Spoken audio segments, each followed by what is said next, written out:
first and foremost thank Needham Bank for bringing our community together. Needham Bank has been a great partner of ours at ORAM Cybersecurity Advisors, and the marketing team, Karen, Brian, Erica over there has been phenomenal. And they brought this up to us to say, hey, I think our community really needs some more information and more education. And I was more than happy to step up to the task. So as Needham Bank has always been a great community partner, I think even being an awesome community partner on the technology side is amazing. And I want to thank the team for bringing us together today. My name is Ryan O'Ramsey Barrett. I'm the Chief Executive Officer at ORAM Cybersecurity Advisors here in Needham, Mass. We have offices both in Boston and in Costa Mesa, California.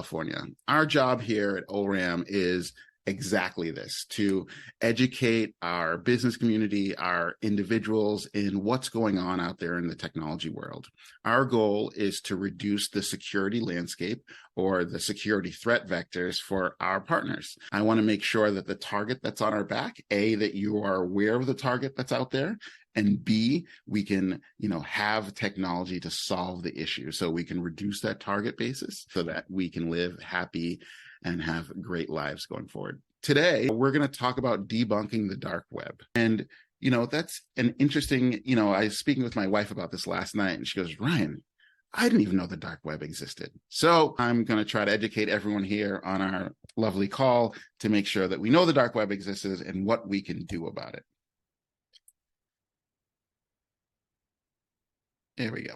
And so what is the dark web? So I'm going to go through the entire how the web was created, what it was, and we're going to show you some snapshots. So it's not just like theoretical or whatever. We're going to get really into it. We're going to show you why it exists, how it exists. And then the last piece of it, like I said, we want to make sure we protect ourselves. And when I say protect ourselves, it's protecting not just yourself, your family members, your businesses, to make sure.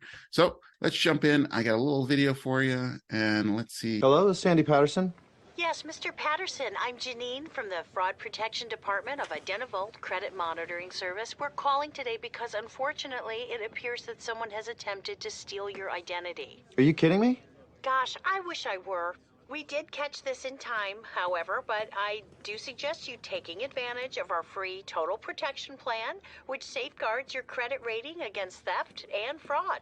Yes, please. If it's free, absolutely. Just terrific. I went for this plan myself. Mr. Patterson, I'm going to need to verify some information from you.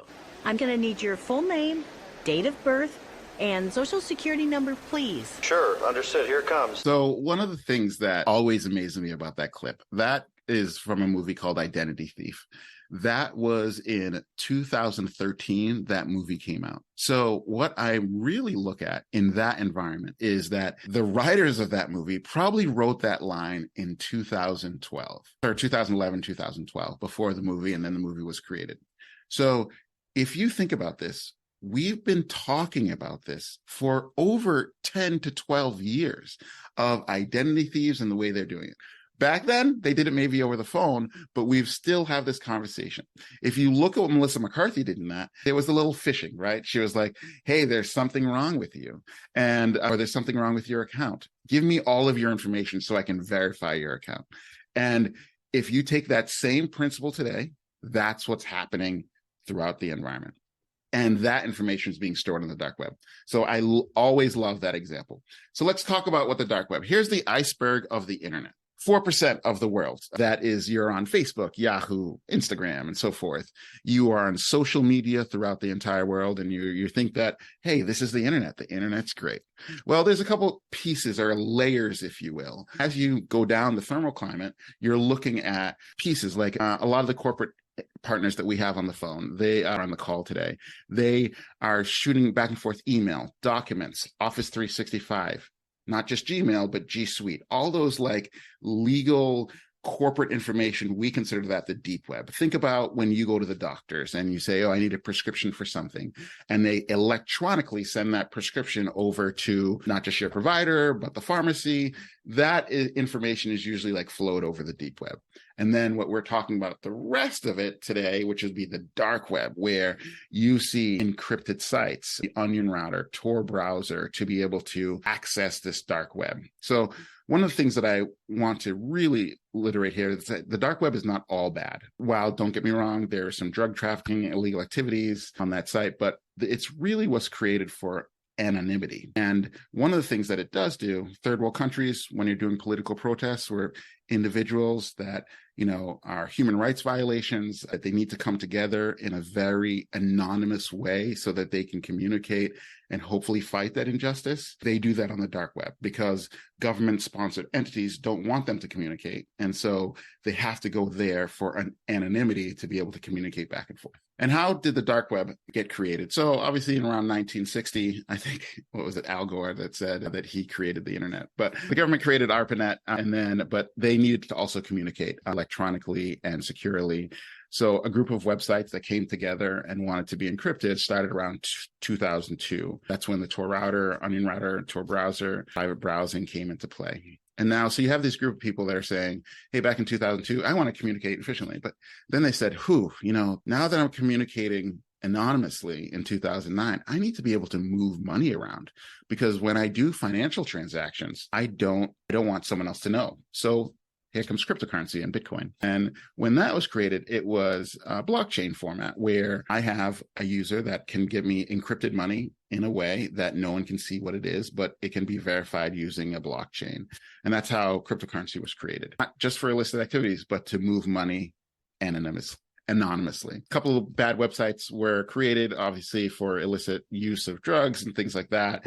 And then the FBI shut down one of the major sites, which is Silk Road, back in 2013. And let's talk about the characteristics. As I said, the dark web, 100%, if you want to be anonymous. Using special access software, you can cloak your anonymity to do mostly illegal activities. And that's kind of like the big picture. Think about if you wanted to browse Amazon or Facebook without ever knowing who you are, and then be able to do a financial transaction to purchase good or bad things there. And so let's take a look. Let's jump right into that and see what that looks like. You think the dark web is probably something similar to like Halloween, right? It's like, oh, this scary place. But no, unfortunately, it is just like Amazon. Look at this. This is a listing on the dark web that they are trying to sell 8 million business and investor data. And it is just like your Amazon cart. You even have ratings at the top, 5 stars, gold stars, trust level 1. And this is the worst part, is for a total of $10 US. And so, like any good business operation, your goal is to sell your product over and over and over again. And so when this information is captured, it's stored here for it to be purchased. And let's look at a few other ones. This is going to scare my Needham Bank partners, but here is a little one of a USA Bank accounts and routing numbers. For $30 euro, you can get a bunch of them. Now, don't get me wrong, most of this stuff is already handled, disclosures of breaches from the banks and things like that. But once they grab this information and, your account number, your bank account number has not been changed, they will grab this, and it's a spray and pray method where let's get this information, let's see if we can use it. If we can't use it, we move on. And that's why you can get for $30 euro a number of sites that you can try to attack. Here's another one for database collection. This was 773 million unique email addresses and passwords. So someone cracked massive database, said, okay, I got 773 records. What do I do with it? I don't necessarily need to breach them. I can just put this on the dark web, and someone can come for $10, buy all these and try these username and passwords. And hey, you know what? This hacker's great. Bottom right-hand corner, 4 stars for communication, 5 stars for quality. I mean, so this is like really, really like, and who are these people? Who are these people that are doing all this stuff? So I want to show you kind of a job listing that we found the other day. So one of our analysts pulled this job listing the other day, and it was for $63,000 a month to be a dark web overlord for 10 years of experience is if you look at the bottom left-hand corner, they're also saying, oh, it's a 90-day probational period. Like, as with any employer, as I would hiring somebody, it would say, hey, in 90 days, you got to prove yourself. You probably could be getting about $1 million over 2 years. So just like the rest of the world, you and I, good, nice people, the way that the nefarious actors are operating is very similar to the way that we all operate our businesses. And so I just want to, this is like a big picture of like the dark web is definitely real. It's definitely out there. This is where you see that, when Zoom gets hacked, the conference that we're literally in right now, and they get your email addresses and they passwords and meeting IDs. This is what they're populating the dark web with information to sell. Now, let's change this around a little bit. Let's look at how they get not just this, but how they get your usernames and passwords, not just when they hack a company. Let's talk about our personal lives. So the security threat landscape is expanding dramatically. Large organizations like Needham Bank and major institutions out there, they're investing in their security posture on a daily basis. So what does that mean? If the big businesses are harder to hack because those are the big databases that people want, that flows down. And individuals are becoming more attractive to us, more attractive to hackers. Small business individuals, they're shifting their focus. And what are they doing? This guy is fishing, and he's not fishing down by the pond. He's taking his computer to send emails to individuals to hopefully they can click on it so that I can get more social information, more credit card information from you so that I can get access to your accounts. 92% of breaches, corporate, personal, always start with one phishing email. So 92% of the time. So this is one of the reasons why I want to bring this up. Back during the COVID days, the CDC always said, take 20 seconds to, wash your hands, get rid of all the germs out there. And I want to really, really, really emphasize that I would really like our community to take 20 seconds to go through your emails to make sure they're exactly who you're talking to, if you need to talk to them, and the attachment's there. So I want to go through with you a real life examples of red flags during emails so that we know what we're talking about. As we look at this email here, one of the things I really want you to look at is this blue highlighted section at the top. It's coming from a Miller Supply employee. It's going to Miller Supply employees. But if you notice the address at the top, those are two N's. Those are not the M. And little things like that. I was just working with a case the other day where this is exactly what happened, where an illicit actor sent an email down to an accounting department to be able to fake someone to send them money. And it was something similar like this, where his email looked very similar to what the company was coming from, but it really wasn't. Other things to look for. Am I expecting an attachment from this individual? Should this attachment even be here? Am I the one that's supposed to get it? Is it too generic? Is it going to me, John Smith, or is it going to all staff? So these are the things that you're looking for in an email. This is your 20 seconds of like really digesting. Should I click on anything? Is this information pertinent? And what they want to do, you most likely will see poor grammar. As you can see from in the past, they have 10 million records that they're going through. And so they want to send out as many of those emails as possible to try to catch a few. Spray and pray. So sometimes grammar will be poor, but I will have to push back on that a little bit with the invention of AI, artificial intelligence, Chat GPT. They're writing these emails that are more succinct towards you and your organization. So once again, still take the 20 seconds. And they want impact and urgency. They want to make sure, hey, you have to click on this link now or your account is going to be canceled. You have to do this or you're going to lose access to your email. And you can see that here where this COVID seminar link, it's not really going anywhere. And it's going to this fake domain name with a few others. So let's continue on looking at what phishing looks like. This is a good example. This is an email from Microsoft. You have an important message, click your messages here. And when you click on that, make sure you enter your current password. Do not ignore to prevent from signing out of your account. So impact and urgency. They want you to make sure that when you click that link, get that password. And you say, okay, what happens when they do get that password? So think about if someone were just to sit in your email without ever knowing. For a lot of the major businesses around here, we just went through, they had to file their tax returns in the last 30 days or so. So if you're sitting there working with your CPA and you have your social security numbers coming in and out of your email, hopefully not, or you're clicking on a link from your real CPA, and then the threat actor knows that communication's happening, they can interrupt that by sending you a fake email so that you can interrupt. So as always, be careful what you're looking at, be careful what you're clicking on, make sure it's coming from the right entity.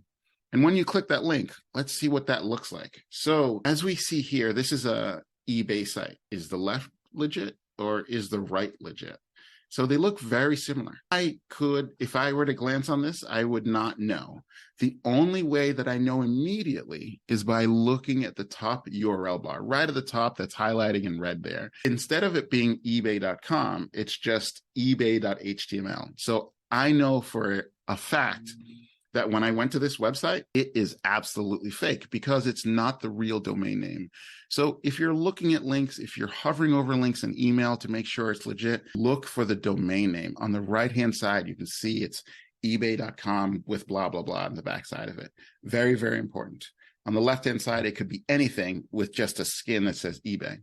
And if you put your credentials here, they will go directly into a database on the dark web. And then we'll go through the rigmarole of changing your password. So just more information there. As phishing attacks surge, we also have this other thing where you and I carry around these $1,500 devices, $1,000 devices in our pockets all the time. And so they know that. So that device is a mini computer. So if your information is on the dark web, that may include your cell phone number. You may get a text message. I think everyone I talk to have gotten a text message like this. So I want to tell you a story where if you click this link, I was having lunch with my wife the other day with my kids, and I'm sitting there and my wife's like, hey, I just got some information that Bombas is having 20% off their socks. Do you need some new socks? I was like, any man could use some more socks. I said, okay, just get me a couple pairs, no big deal. And so about 15 minutes later, I get a text message from American Express. And they're like, Mr. Barrett, your card, one of your cards was just used in China. It's like, And then I look at it a little further. It's my wife's card. And I look across the table. I was like, honey? She's like, what, Ryan? What did I do? And I was like, where did you get the 20% off from Bombas socks? She's like, oh no, complete like blood gone from her face and stuff like that, completely terrified. I was like, give me your phone. And so I look at the phone and it was a text message just like this. Hey, 20% off Bombas socks. And the link was not Bombas. It was some third-party website that was completely a fake skin to be able to grab her information. Of course, we had to go through the rigmarole of canceling our credit cards and all sorts of stuff. But, we have a lot of layers in place for protection, notification of what's going on. And so I'm just saying, if it can happen to my wife, which hears stories all the time with me sitting at the table, it can happen to anyone. And we get these text messages, like I said, over email, 20%, 20 seconds to go through, make sure it's the right person, right text messaging. All right. So now that I've scared most of you away, and I'm sorry about that, I want to give you some tips to kind of get through the day. As I said throughout, think twice before clicking on any links. I want to make sure that your environment is protected as much as possible. And, those links can lead to ransomware in your business environments. Those links can lead to your information being taken and a lot of work on your side. So I want to make sure that you think twice. Be suspicious of everything, but most likely attachments. I want to make sure that when you receive an email from a partner or someone that you're working with or an associate, that you're supposed to be getting that mail. Is it official? Is it really them? Were you expecting it before you double click on it? Most attachments, not most attachments, a lot of viruses, they can come over an attachment. And if you don't have the proper facilities in place to grab that information or be able to, clean your environment, you got to be very, very, very cautious of attachments. I would recommend you automating compliance.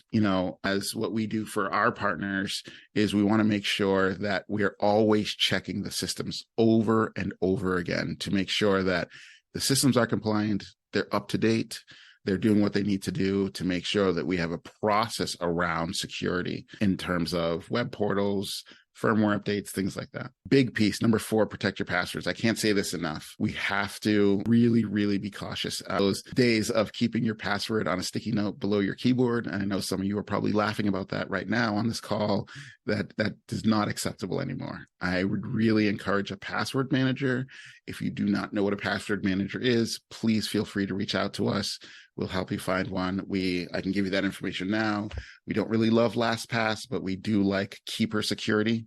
It's what we use here corporate side, and we find it to be a great password manager for our business community and our personal employees as well. Ask for help. One of the things that Needham Bank was able to do today is kind of me able to share with our community what's going on out there in the environment. And if any of this scares you, ask for help.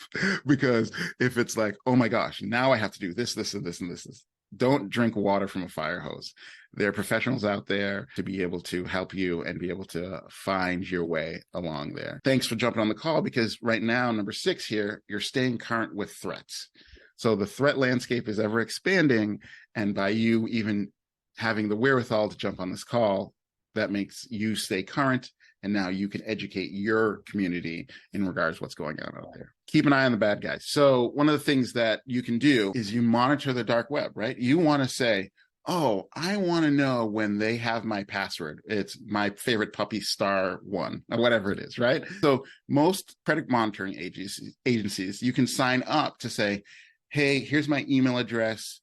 They can go out and search the dark web for us. We do that for our business clients, where we look at all the domain names that we're involved in, and we go on the dark web daily to make sure that when password of one of our end users comes up, we notify them.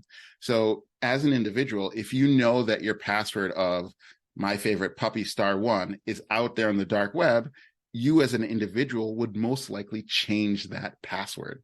And so information is key, right, guys? And so we always have to keep an eye on the bad guys. On a personal level, you can do that through your credit monitoring agencies, and they have that availability to include yours, and then they will notify you when things are on the dark web. Number 8 is probably one of the biggest ones that I see. Use multi-factor authentication. What is that? I'm sure that you've logged into certain accounts out there in the world that they say, hey, I'm going to send you a text message. So what happens is you put your username and password in, and then they send you a text message afterwards to say, is this really you logging in? I would encourage, I don't care if it's your Facebook account, I don't care if it's your Comcast account, it does not matter.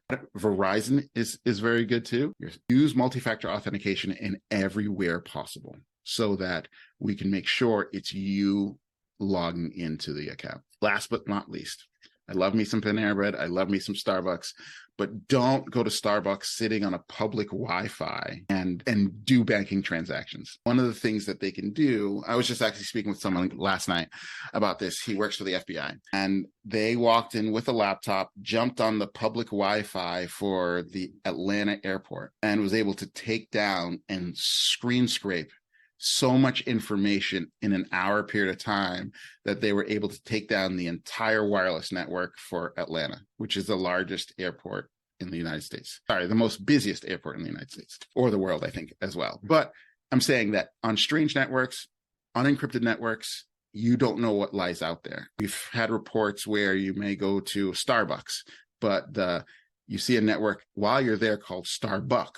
and people jump on that. What happens is that some illicit actor created that other network. So when you jump on that, they now can see all your traffic coming from your computer or your cell phones. So be very aware of strange networks. One of the things too is, like, as you're traveling throughout the country in airports, it's not listed here, but don't use the chargers that you plug your USB into. Bring your charger with you. Use the plug, the power outlet, not the plug, because that could also get access to your phone. So I want to thank everyone today, and I hope I didn't scare everyone. Sorry, Needham Bank partners. I know I do this all the time too, that I scare everyone so much. Elena, do we have any questions today that has come in over? Hey, Ryan. Yes, actually, we do have one quick question. Somebody would like to know, they're a local business owner, and they've been seeing a lot of headlines out there about needing to have a WISP and the new FTC safeguards around data privacy. What's the one thing that you would recommend for somebody that's really kind of new and doesn't really know where to get started? Yeah. So Elena said a lot of like jargon there, but like a little bit of history is a WISP is a written information security plan. And so in terms of all these are breaches that we spoke about today. A WISP is actually mandatory for every business in Massachusetts. Not many people know that, but it's actually mandatory for you to have. Hey, if I were to have one of these breaches that we spoke about today and I was on the dark web and someone got access to my email, what do I do? It's pretty much a playbook. And all that is being done by what we consider, before you get into writing that process and procedure in your environment, both personally and professionally, we think that you have to peel back that onion. We have to know what's there. And that's usually doing with an assessment where our environment, our team can come in and do a quick assessment and peel back the onion, look what's going on, and then be able to play out your security landscape for you. And that goes on professionally and private wise with businesses as well. We want to know how big that landscape is, where are the holes, so that we can plug it up to make sure everyone is safe and sound. Thanks for that question. Okay. And just one last question, and then we'll let everybody get back to their day. So talk to us a little bit about a password manager, just how user-friendly it is. Just tell us a little bit about that, because I've seen a couple comments, people are a little confused and nervous about using a password manager. Yeah. So, it's funny you say, just like a bank, right? You put all your money into the safe and you make sure the bank is safe and sound, which they usually are. And they are. But a password manager, how we use it, how I use it. It's a little browser app that goes on my computer. And every time I go to a website, let's take Amazon, for example. I go to Amazon, I type my password in, and I type my email address in, and I click go. My password manager picks that up and says, hey, would you like me to save that password for you so you don't have to type it in next time? And then it saves it in an encrypted database that's available on my phone, on whatever. Why is that important? And the reason why we push password managers so much is because if you can inspect it, it can get better. So our password manager, as we save passwords up to it, it's going to come back to me in about 30 days and say, hey, Ryan, you have a whole bunch of weak passwords, or you have a whole bunch of the same passwords. Let's make sure we anonymize those passwords. And the reason why is eventually Amazon is going to be hacked. And then my email address and password is going to go to the dark web. And then I don't know, because I have not known that my email address was hacked from Amazon and now it's on the dark web. And if I reuse that same password from eBay to Amazon to Microsoft, now those bad actors have access to all of it. So we use a password manager to say, here's my password for Amazon. It's a whole bunch of gobbledygook. I don't have to know what the password is because it's always in my password manager and it's been changed to be multiple characters. My eBay password is much different. My Microsoft password is much different. My Google password is much different. So if any one of those entities ever got hit or passwords were taken from them, put on the dark web, I know that it doesn't affect my entire life. All I have to do is go out to Amazon and change that password. And that's why we recommend password managers and anonymizing your passwords across the entire platform. Okay, sorry, one more question. I promise this is the last one, but please, if anybody has any other questions, feel free to email us directly. We'd love to answer more and get some more resources. But the final question is, how safe are my passwords with one of the sites that you mentioned in your presentation? Like which sites? How safe are your passwords? Like as in if you passwords for Zoom, Wall Street Journal, is that what you mean, Elena? Yeah, I think so. And I'm not sure, but this might just have to do with any passwords that you save in your browser. That's just, like Ryan mentioned, a big no-no. So really it's not about, to be honest, it's not about the website. Okay, I see what you're saying now. The password. Yes. Yeah, your password manager in your browser, don't use. Most of our tools that we use when we're investigating a network, we look at that right away. And the encryption on your browser, your Chrome browser, your Safari, Firefox, and they're asking you, hey, let me store passwords for you. Those are the weakest encryptions possible on the market. From a website that you go to, you're able to see those passwords. And I know they've done a good job over the last number of years of popping up and trying to help. They are not helping. They're actually making it worse. So those passwords that are storing in your browser, I think we can decrypt all of them within like 3 seconds in real time. So I highly, highly don't recommend that. Go the route of a real password manager. The browser encryption is very poor. But I want to thank everyone for connecting with us today. Thank you for the questions. Very informative. makes me feel like you guys are engaged and I didn't scare everyone. I also want to thank Needham Bank once again for, bringing our community together to make sure that they have the knowledge they need so they can be successful in their lives. I hope everyone has a great Halloween, and thank you so much for spending a half an hour with us. Have a great one.